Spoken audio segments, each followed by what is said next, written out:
Ladies and gentlemen, good day and welcome to the Q2 FY24 earnings conference call of Aditya Birla Sun Life Asset Management Company Limited, hosted by InCred Equities. As a reminder, all participant lines will be in the listen-only mode, and there will be an opportunity for you to ask questions after the presentation concludes.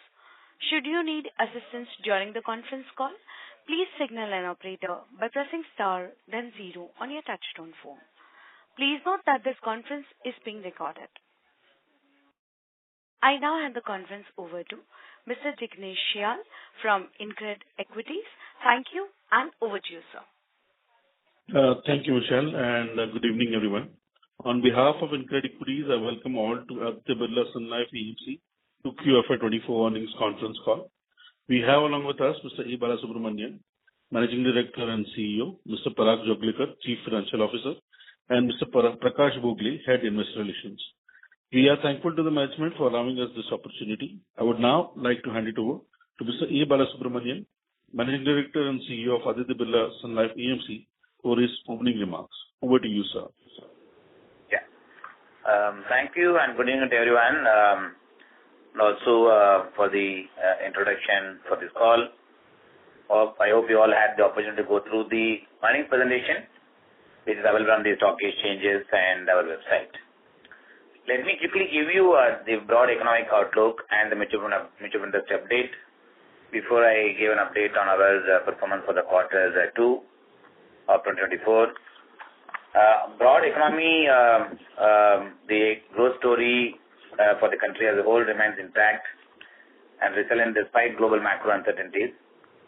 The latest quarterly GDP release at 7.8% was robust and broad-based, and economic conditions remain favorable with various high-frequency macro indicators, including capex gaining ground and strong GST collection and PMI numbers, and better capacity utilization and credit activity, all of them leading to a reasonably good positive outlook. And also what lends more credence to the strong growth outlook is that it is unfolding while maintaining macro stability parameters and a strong global headwinds. The Indian markets have experienced a widespread recovery, which was demonstrated by the Nifty 50 recently achieving a significant milestone, and the inclusion of India in the JP Morgan Emerging Market Bond Index has further elevated India's global perception and signifies substantial progress for the economy on bond flows as well as interest rates and rupee gaining strength. The festive season has started in full swing on a cheerful note, which is poised to drive higher consumption in India and uphold the strong positive sentiment in the market. The domestic economy is structurally strong with sound fundamentals and is expected to withstand the recent geopolitical volatility as well as the market volatility witnessed recently. With respect to the mutual industry, as of 30 September 2023, the Indian mutual industry quarterly average AUM grew by 20% on a year-on-year basis, reaching 46.98 lakh crore versus 39 lakh crore as on 30 September 2022. During the quarter, the industry witnessed net equity sales of about 99 crores through new fund offering and also the existing funds. And within the existing funds, the hybrid categories, arbitrage, small cap, sectoral thematic funds, multi-asset allocation funds, multi-cap and mid-cap funds saw the highest net inflows. The mutual fund industry also witnessed good inflows coming to the NFO collections to the extent of about 22,000 crores. The industry SAP flows grew by about 24% year-on-year from 12,976 crores in September 2022 to 16,042 crores in September 2023. The total number of mutual investors also stood about 15.9 crore investors with an increase of 14% on a year-on-year basis. The individual average AUM grew by 24% on a year-on-year basis and contributed to 59% of the total AUM, and B30 cities accounted for an average of about 7.5% of the total industry AUM. Coming to the ABSL AMC performance, in Q2 FY24, our overall average assets under management, including alternate assets, reached 3,24,000 crores, growing by 10% year-on-year compared to last year. The mutual fund quarterly average AUM has crossed 3 lakh crores, as I mentioned earlier, about 3.25 lakh crores, and quarterly average assets under management also crossed 1.3 lakh crore size. SIP flows have increased from 931 crores of last year to over 968 crores in September 2023, with an overall folio count being somewhere around 80 lakh folios. In our overall mix between individual and institutional customers, individual investors account for about 42% of our assets. In the recent months, our business has been proactively pursuing many strategic initiatives in order to drive, one, the future growth, and second, the market share loss that we have seen. In order to address that, there are certain steps that have been taken. In fact, the steps that have been taken have also been yielding a positive results, which I would like to highlight as follows. On the investment side, most of our equity funds have not only beaten the benchmark in the respective category on a one-year basis, but also the peer average with the higher margins compared to the last few quarters, which gives me confidence that our equity fund performance, which is a bit lagging behind, are coming back with changes that we have made. We also strengthened our team by bringing in co-CIO equity very recently, and which has come on board and is also likely to drive the broader investment processes, as well as work along with the team to take the AMC next level. And furthermore, we also given growth to our internal talent, who have been part of the system for a good number of years, have larger responsibilities, now take on the greater responsibility in the fund management side, while they continue to serve as a senior analyst for a few large sectors, which are key to the overall economic growth. Under the guidance of our CIO overall, Mr. Mahesh Patil, these changes have brought in new vigor, confidence, new energy, and poised to enforce momentum into our efforts to expand our equity assets further. On the fixed income side, the team led by Kaustubh and Surana have always remained committed to lead the fixed income space with robust performance and also create a strong presence in the fixed income market. With the global bond yields reaching their highest levels in over a decade in developed markets, US bond yields are about to approach 5%, which will offer an attractive entry point for investors looking to invest in US dollar assets. And to seize this opportunity for our investors, we have, as I speak, launched a fund of fund investing in US Treasury ETF, providing a powerful tool for diversification and investment. Additionally, on the domestic front, addition of global bond indices by JP Morgan also provides an opportunity to investors to consider fixed income as an asset class for them to invest. We identified certain products in this space, given the view that interest rates remain higher for longer. Therefore, we'll continue to keep high focus on building the fixed income space and identify new opportunities in order to build our retail participation in the fixed income product offering. Our strategic efforts across various channels to enhance our market presence have delivered favorable outcomes in this quarter. In fact, we started a campaign called Focus Fund Offer, basically combining the existing funds, which has got a greater acceptance in the market. At the same time, those products have also got a long-term performance to back it up, and has yielded positive results and gained good traction in the marketplace. As a result, we have seen an upswing in those funds, it is FFO fund, what I call it, in key numbers on various parameters, especially the gross sales and other things. We have seen good improvement, which again reflection of that the focus that is bringing in on building our retail is something should yield results. At the same time, the sales ecosystem that we created to support the entire retail initiatives, such as the virtual relationship manager, Sampark, and service to sales RMs responsibility, and also digital distribution, has also been yielding results as the time progresses. Coming to our alternate and passive business, our passive business offerings grew by about 68% on a year-on-year basis to touch 28,400 crores as on September 2023. And has also been growing our customer base to about 5.4 lakh folios. Our current product offering in this category now runs to almost about 40 products as this time frame. On the AIF front, fundraising is underway for ABSL's India Special Opportunities Fund Category AIF, which have recently launched on the lines of success that we had launched in the AIF product with service-oriented funds. On the back of that, we have product pipeline to launch in this area as well. After setting up our GIFT City, as we all know that we are the first one to take initiatives in the mutual industry to create our presence in GIFT City, In fact, we have launched the industry first ABSL Global Emerging Equity Fund.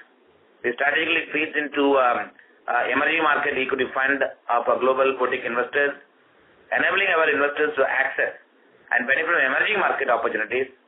We have closed this fund as the first tranche we have closed, and we garnered close to about $11.2 million assets in this fund. Of course, now it's open for subscription for getting incremental money. Our upcoming product pipelines include ABSL Structured Opportunities Fund in the Category 2 AIF, as well as Index Linked Fund in the Category 3 AIF. That's something the product pipeline we have created in order to build the alternate business, one to get more customer base, as well as improve the overall profitability coming from the alternate business as well, including PMS. Moving on quickly to the financial number for the quarter. Our revenue from operations for Q2 FY24 was at 335 million versus 350 million versus 311 million in Q2 FY23, up by 8% on a year-on-year basis. Operating profit for Q2 FY24 was at 1,811 million versus 1,728 million in Q2 FY23, was up by about 5% on a year-on-year basis. With this, I would like to conclude and open the floor for any questions and observations that we may have on the current strategy as well as the future strategy. Thank you. Thank you very much, sir. We will now begin the question and answer session. Anyone who wishes to ask questions may please press star and one on their touchtone phone. If you wish to withdraw yourself from the question queue, you may press star and two. Participants are requested to use only handsets while asking a question. Ladies and gentlemen, we will wait for a moment while the question queue assembles.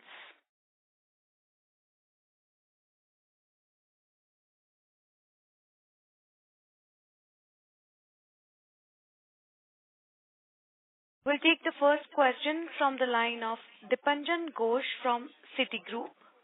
Please go ahead. Hi, good evening, sir. Firstly, two data keeping questions. If you can give the SIP AUM number for 2Q and 1Q, and also the overall employee base for 2Q and 1Q. Second, if you can just give some color on what is the current payout in the market and your yield or net yields in equities on the blended book versus the incremental yields that you're getting on fresh business. If you can give some color on that. And lastly, you mentioned some points on strategies that you adopted to kind of stabilize your SIP market share. So if you can give some color on incremental trends in October and November, and what are the strategies, if you can outline some of them. Those are my questions. I'll just ask the first question to be answered by Prakash, and on the margin front, I'll request Parag to answer. The last questions I'll answer. Dipanjan, the SIP AUM for the Q2 FY24, which is September, is 60,814 crores. And for the last quarter, it was 57,543 crores. The number of employees in September is 1,437, which was 1,449 in last quarter. Thanks. Dipanjan, the yields on equity remain more or less similar in the range of around 70 basis. And the yield on new flows will be in the range of around 55 to 60 basis. If I have it correctly, it's 55 to 60 bits on fresh, right? Yeah. So we generally share around 65 to 6% of the total DCR. So depending on the scheme, generally it will be in the range of around 55 to 60 basis. Got it. With respect to Dipanjan on the SIP strategy, in order to support SIP strategy, we did launch a series of the SIP products such as Sampurna SIP that we just launched. As well as few other features that we created. In fact, the entire retail team is focusing on building size in that thing. That is why we have also seen in our overall SIP incremental basis, there is an improvement in terms of ticket size. Is again coming from coming from the Sapurna SIP that I started, though it's just a small number is coming in. That's something we have done. Second is having seen improvement in performance, we also of course working closely in terms of the schemes that one gets upgraded from external rating point of view. Already seen one of our large cap fund have moved up in star rankings, which essentially reflects on improved performance, which also of course get featured in various platforms. Use this data point for pushing the product. And second, we are also engaging with the online platform, which of course have been quite aggressive in terms of building a SAP book very recently. We have been having engagement with them and see the improved performance of the equity schemes, where all it can fit in on various categories, done some analysis, and basis which we are also engaging with them, which I think gives me confidence that yes, we'll see some improvement coming in that space. And third, of course, is given the fact that the markets have been quite volatile recently. I think SAP is something which we continue to believe that the best way to participate SAP. Therefore, increase the engagement level with all our partners, especially MFD partners who have been also contributing quite a lot, as well as some of the national distributors partners more than the banks have been contributing quite nicely in the SAP book.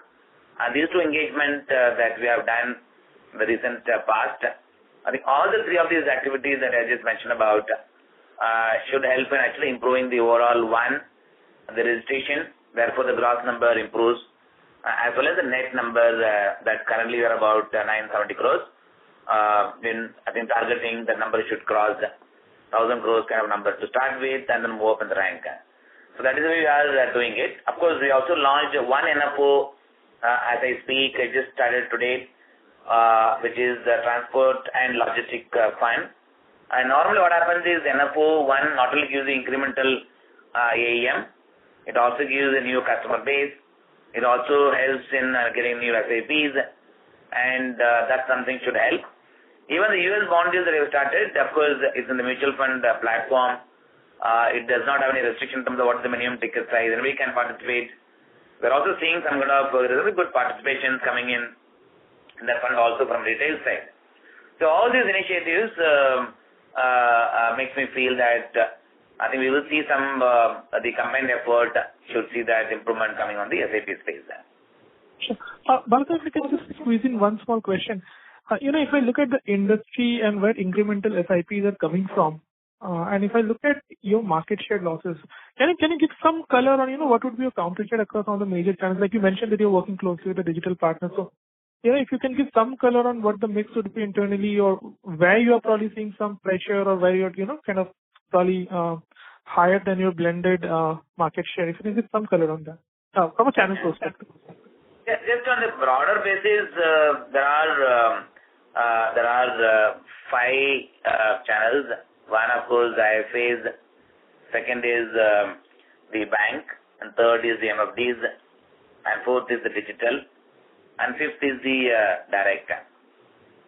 In terms of the channel-wise contribution, the significant contribution on incremental basis is coming from the digital platform. That's something we are seeing. Of course, on various strategies they apply, that we discovered what are the strategies that they apply, and basis which we can engage with them, give them some kind of input in terms of where our product can feature, basis which we can actually get some incremental market share. That's something we have already been working on, which includes Grow, Paytm, PhonePe, Kuvera, and so on and so forth. The other channel, direct as a channel on an incremental basis, also contributing. In fact, we set up a separate team of people, of course comprising about 30 people to drive our direct. In fact, we have seen a contribution from this team on a quarter-on-quarter basis is showing good results.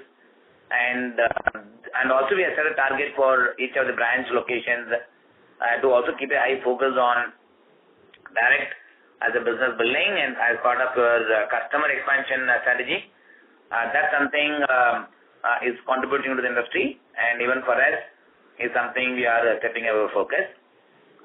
Third, of course, is the IFA channels continues to remain active, but of course, incremental growth from all the traditional channels is not as high as what we are seeing on the digital platform and direct platform. So that is something.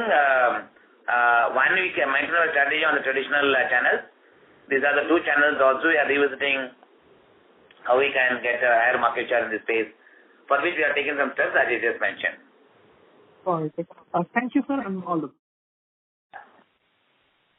Thank you. A reminder to all the participants, anyone who wishes to ask questions may please press star and one now. We'll take the next question from the line of Prayesh Jain from Motilal Oswal. Please go ahead. Yeah, good evening, sir.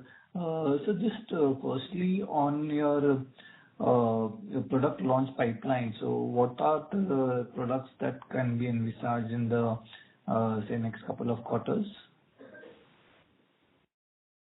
Yeah. One, of course, we already started the fund. We have launched one currently. The two funds which are currently open. One is the US bond yield fund, which is 1 to 3 years and 3 to 10 year duration. We were the first one to launch this product to provide an opportunity for Indian investors to participate in the best of the story in the world. And reasons are, of course, known. Larger the deals are high, and other benefits could come in terms of any potential acquisition that would come next year. That's something we have done. And this product is going to be open-ended product, though it's a new fund we have launched now. And after the closure, it will be open for subscription. And as you know, that total limit that's available for this product for the whole industry is about $800 million. And we have a limit of about $200 million in this space. And hopefully, we should be able to utilize this space quite extensively. The second is transport and logistic fund. We already been having a roadshow across the country, and we were the third or fourth one to launch this product in space. Again, we see purely on the basis of India story.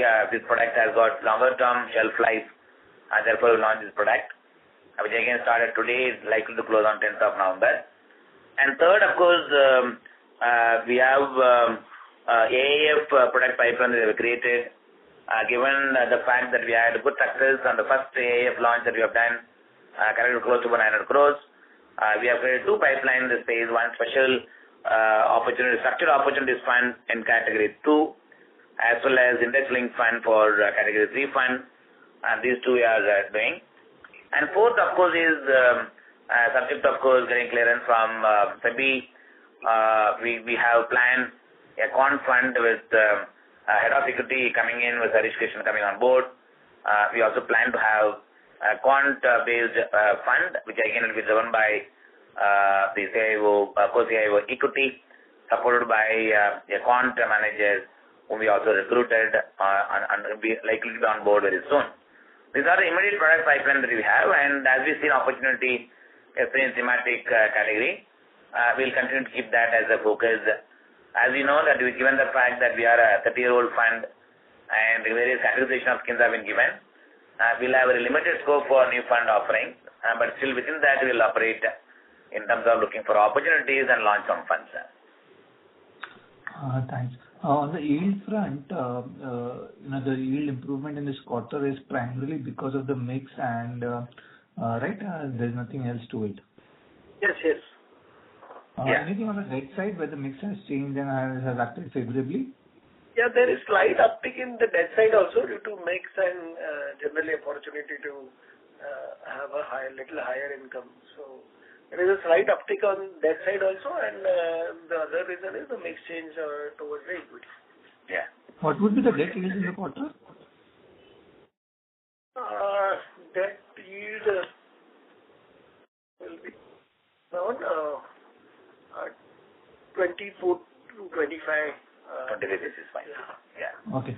And on the SIP front, we in the last couple of quarters, our monthly run rate has been declining rather than in an industry which has been hitting new highs. Would you ascribe only that to only performance, or what else is playing out there? One is mixed, I would say, Prayash. I think I just give you some color of the past. I think we have been pioneer in building SIP for very long in the Indian mutual fund industry, even much ahead of most of the key competitors in building SIP is a way of building our business. Therefore, we had huge subscriptions coming almost about 5 years back, and then they would have held for about 5-7 years, and very ahead of time. So that's one. Therefore, the incremental AUM from each one of them would have, of course, gone to some of the other people as well. And second, of course, we did go through 1.5 years of equity performance lagging behind competition. There's been the last 1.5 years that also led to significant contribution coming from some of the online platforms which I mentioned about it.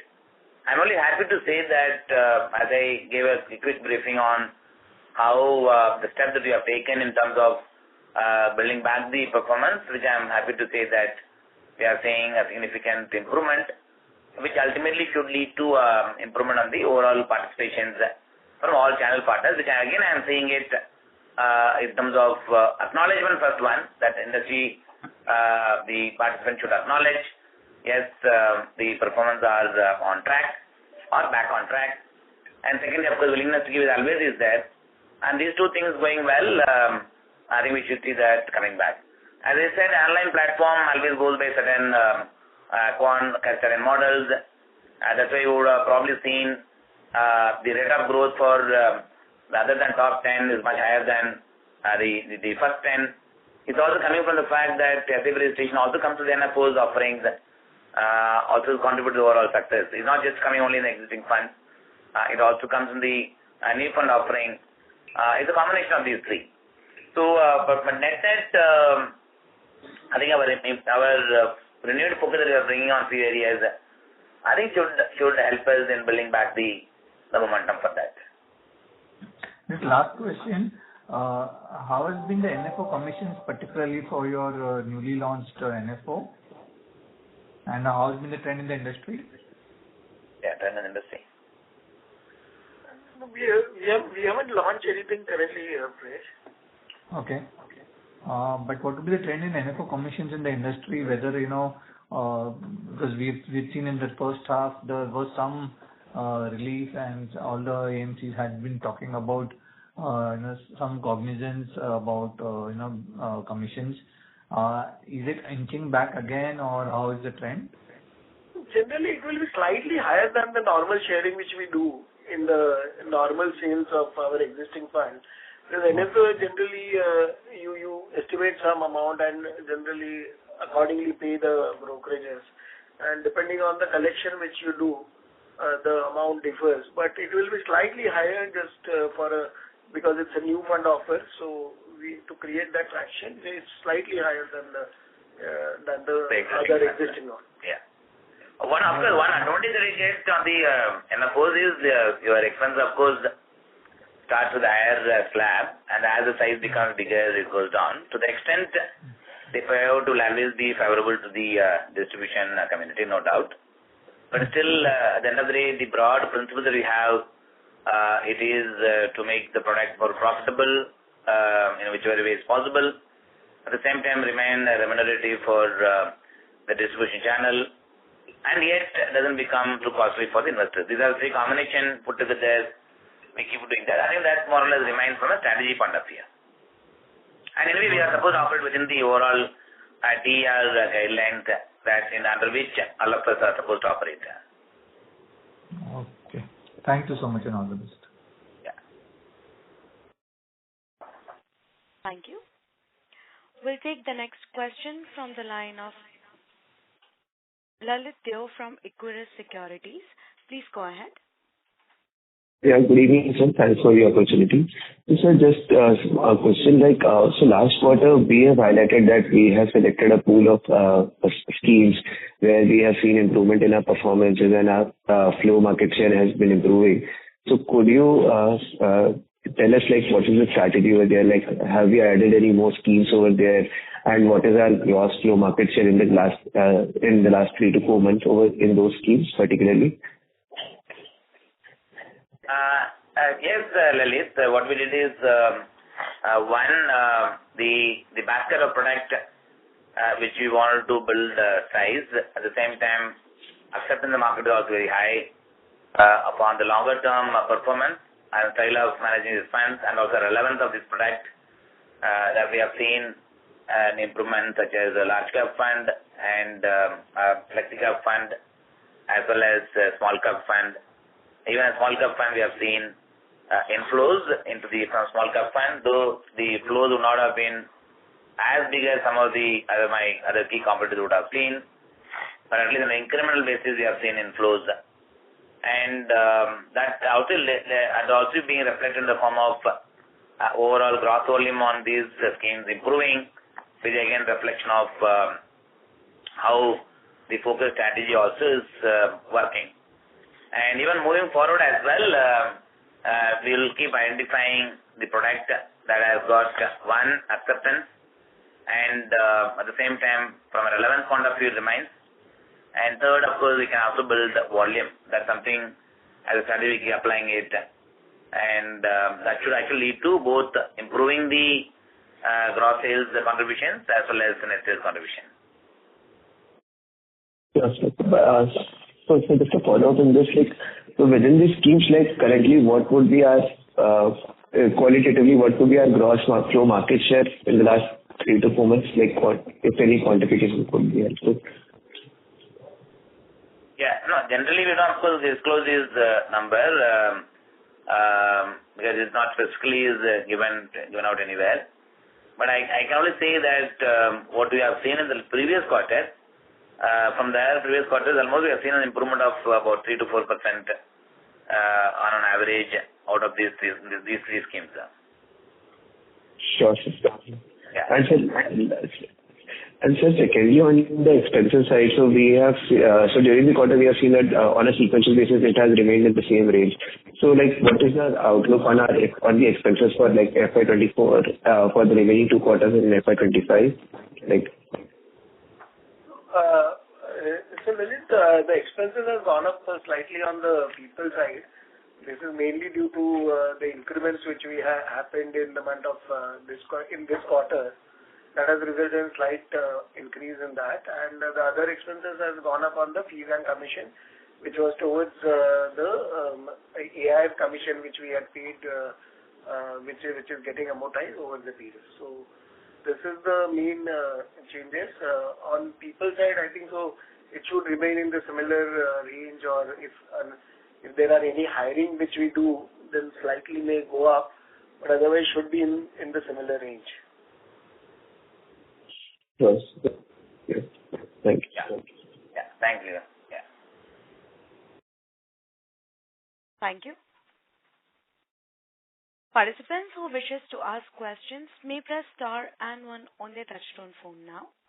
We'll take the next question from the line of Abhijit Sakhare from Kotak Securities.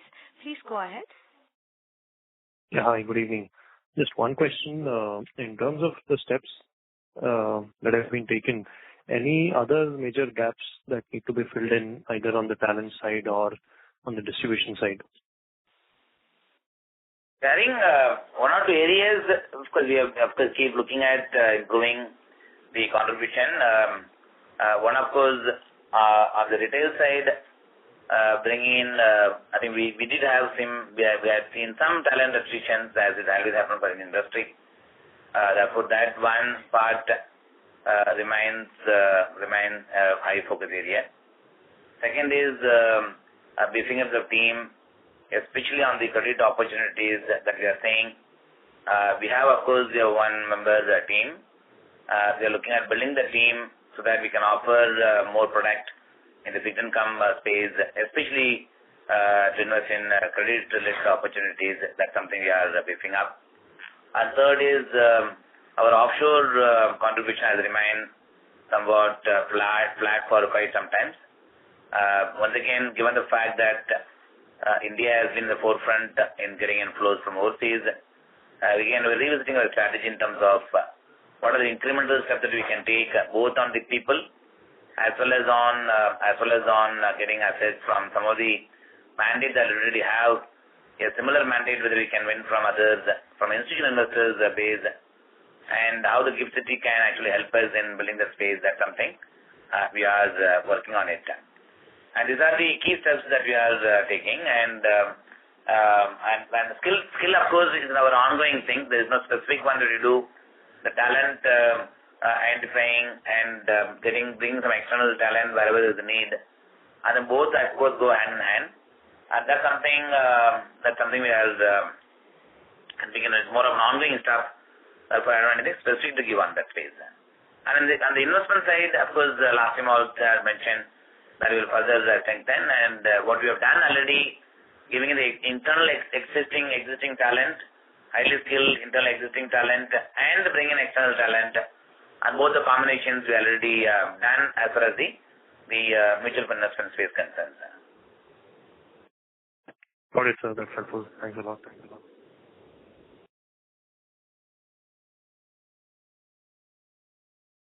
Thank you. Before we take the next question, a reminder to all the participants, anyone who wishes to ask questions may please press star and 1. We'll take the next question from the line of Devesh Agarwal from IIFL Securities. Please go ahead. Thank you for the opportunity, sir. First question, sir, is slightly on a macro thing.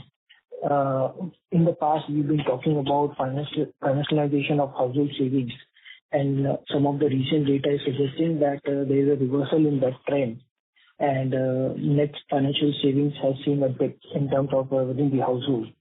And so in that light, how do you see, although we understand that the flows have been pretty strong for the equity segment over the last 3-4 months, but going ahead with this trend that we are seeing, and also the interest rate on FDs being pretty high, do you see any risk for the inflows into the equity segment?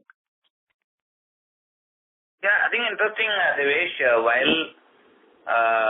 While the view, of course, keeps getting formed, linking to the market, definitely one thing that seems to have got established for the industry, even for ourselves, the SAP way of investing is gaining more and more strength. I think if I just look at it on a broader basis, if I add up the number contribution coming from SAP, the number coming from NFOs, and then number coming from existing schemes, increasingly the contribution coming from SAP has been going up, and the lump sum investments have not been growing as much as which normally grows, which again reflects one on the view on the market, at the same time conviction of products in equity for longer term point of view. That's why it's coming to the SAP. That I see is a trend emerging. Second is we still have a lot of untapped investors base. Whatever certain time we have only 4.2 crores, 4 crores unique customer base, and we as a fund house have got about 52 lakh unique customer base. And these numbers can easily double in the next few years, given the fact that interest rates have been quite high, but not as high as somebody to divert the money from equity to fixed income, FDs, other things. Therefore, the wealth creation aspiration still remains. Therefore, I believe equity will continue to be attractive from an investor's point of view. But of course, if there is a correction in the market, any sharp corrections generally I've seen historically, it puts a brake on the flows, and SAP generally get slowed down, which we have seen historically. We have seen after many crises, after every crisis in the past. I would assume this time I'm not ruling out similar trend will exist, but only thing this trend could be a little better than the previous trend that we have seen. Therefore, I don't see a significant dip in terms of growth. But one area where we see the household savings could potentially come into the mutual fund space, despite the tax benefit not being there, which is the fixed income space. The carry in fixed income schemes have been pretty good, ranging from 7.5% to about 8% kind of carry. And we also have a view that interest rates will remain higher for longer. We are setting up a focus in terms of in the current market conditions. Its fixed income could also be one good suitable opportunity for investors. That's something we are pushing it. Therefore, we will probably see increased participations coming both in the fixed income space as well as in the hybrid space, like multi-asset allocation fund is something which invests in all the 4 asset classes. Again, people would like to use this as a hedge for any equity market volatility. That is what something I see is overall momentum. And lastly, today if you look at in the 42 lakh crore, a significant proportion of assets coming from equity. And any normal basis, it could be a 50-50, it could be towards equity and debt, or maybe in some conditions it could be 45-55 towards equity and debt. Assuming that the kind of asset allocation model gets set in, then naturally other asset classes will grow a little faster if the momentum in the equity market gets altered for any unknown reason. Understood, sir. Sir, you did mention that given the increased contributions coming from SIP flows, the overall stickiness is kind of increasing of the net flows into the equity segment. I just wanted to understand, based on the kind of investors that we have, generally, what is the tenure for these SIPs that gets opened up? And if tomorrow, this is again a hypothetical question, if markets were to fall say by 10-15%, do you think that the stickiness will be there, or there could be some churn in terms of these investors not reopening the SIP? And to that extent, the SIP flows can also be at risk. Sure. See, I think one of the area where I think people like us who have been building SIP for quite some time with the longer term goal in mind, definitely those assets will be sticky. That's what we historically have seen. But we must also accept the fact that all the incremental large subscriptions coming in through the online platform, it will be largely good mix of millennials and first-time job, the first-time job kind of people who get employed. These are the people generally also tend to move away from the market if their experience doesn't meet up with their own expectations of making quick money and so on and so forth. And these are some of the trends I think will always evolve. My belief is these investors also learn lesson from this kind of behavior of the market, and therefore they become a long-term investors when they come back to the market once again for the second time. So that is what historically I have seen, and this trend I don't think we should also rule out from SIPs being cancelled. It normally happens, but as long as the macro acceptance and the what do you call the registration numbers keeps rising, even if the cancellations, I don't think we should worry about it because those guys again I've seen them coming back in the market. Maybe it comes from a delay, but of course I see it coming back to the market also after some time. But millennials, probably what you said is right. Millennials would always test the water for some time, and they may tend to cancel it and then restart once again. So any number that you can share of this 15,000 crore flows that we see on a monthly basis, how much would be coming from this online channels or millennials? That I mentioned, I think for the quarter, the motamota number I saw it was about 37 or 38% were coming from online platform. Basically the digital platform. Roughly about 39% of a very channel contribution I mentioned about the traditional channel and then digital channels and direct channels. The digital channel has suddenly become the large contributor. Again, I see it coming from these millennials, the youngsters coming on board, 1,500 rupees, 2,000 rupees kind of ticket size. And they generally tend to buy and sell kind of behavior will always be there. That is the way I see it currently. Of course, one good thing is the way I see is positively, new customer additions definitely, ultimately they become a permanent investor for the mutual funds as time progresses. Understood. And sir, we read this morning that SEBI is thinking about this high-risk fund. Any thoughts around that? What is exactly is this? And what kind of assets would be? And do you think there is a strong case for investor interest in this kind of category? No, the very fact that AIF fund has been created is to create a separate category for all the risk takers, which is meant for the accredited investors kind of investors.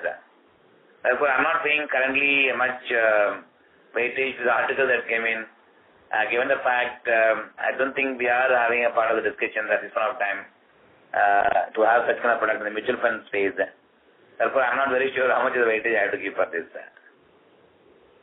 Okay, understood, sir. And lastly, sir, on our channel mix, we've been seeing more or less the contributions have been steady, especially if we talk about on the equity side. The national distributors are around 20%, banks are around 10%.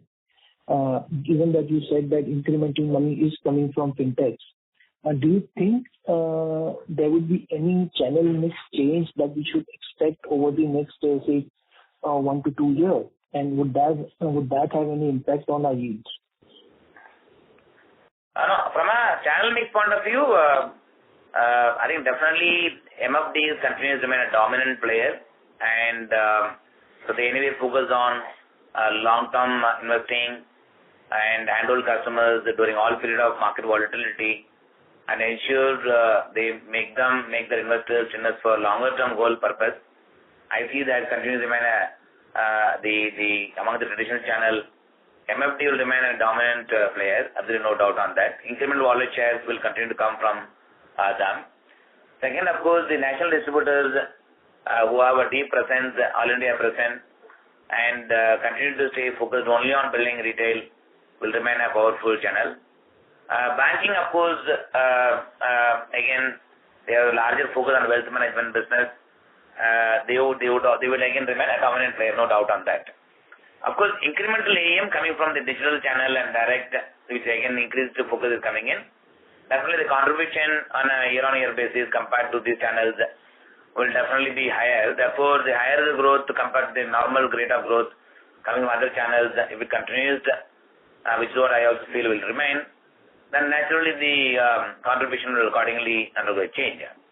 But that doesn't mean it will come at the cost of other channels. At the end of the day, more channels contributing to the success of the industry will only help the industry to grow on an overall basis, and the wallet share of each of the channels will continue to rise, and people like us should also get to participate in this overall contribution coming from all the 5 channels which I mentioned about. Okay. And so this digital or online channel that you mentioned, these are booked under the national distributors or MFDs? No, it comes separately. It comes in MFD, sorry. RAs and MFDs. Some of them are MFDs, some of them are RAs. It comes in the RAs things. The RA and it will come in the direct side, sorry. If it is RA, it will come in the direct. That's not the public domain. I am just giving you broader sense of what we keep track for ourselves. Understood. Perfect. That is all from my side. Thank you so much. Yeah, thank you. Thank you. As that was the last question for today, I would now like to hand the conference over to Mr. A. Balasubramanian for closing comments. Over to you, sir. Yeah. And thank you everyone for joining, and with this we conclude our Q2 FY24 earnings call. And do feel free to reach out to our Investor Relations Officer, Mr. Prakash Bogle, for any queries that we may have. Thank you and happy weekend. Thank you, members of the management. Ladies and gentlemen, on behalf of InCred Equities, that concludes this conference call. We thank you for joining us, and you may now disconnect your lines. Thank you.